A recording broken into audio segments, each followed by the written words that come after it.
Di antara pernikahan yang dilarang dalam Al-Quran adalah menikahi dua orang wanita bersaudara.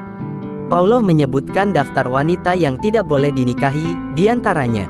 Kalian tidak boleh menggabungkan dua wanita bersaudara. Qs. An-Nisa, 23.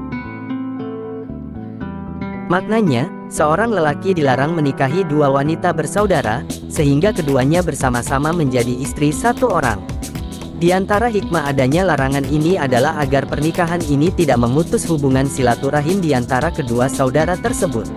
Oleh karena itu, jika istri pertama sudah pisah, baik karena perceraian maupun karena meninggal, maka sang suami boleh menikahi adik istrinya, karena sudah tidak lagi menggabungkan dua wanita bersaudara. Sebagai gambaran, Sofi dan Indah adalah dua wanita bersaudara.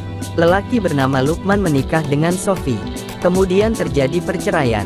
Jika Lukman ingin menikahi si Indah, apakah harus menunggu masa iddah 3 kali haid? Sebelumnya, perlu dipahami bahwa perceraian antara suami istri ada dua.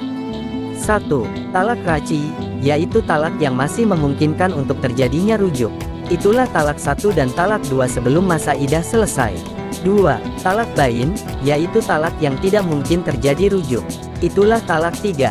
Dalam kasus di atas, ada rincian.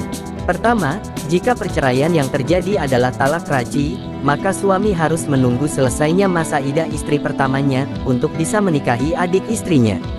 Kedua, jika perceraian yang terjadi adalah talak bain, maka suami boleh langsung menikahi adik istrinya, tanpa harus menunggu selesainya masa iddah istri pertamanya. Dan ini adalah pendapat Sa'id bin Musayyib, Hasan al-Basri, Urwah bin Zubair, Asy-Syafi'i, Abu Thawr, Abu Ubaid, Ibnul Munzir, dan beberapa ulama lainnya. Al-Qurtubi mengatakan, ulama sepakat bahwa seorang lelaki yang menceraikan istrinya talak raji, maka dia tidak boleh menikahi saudara istrinya, hingga selesai masa iddah istri yang ditalak.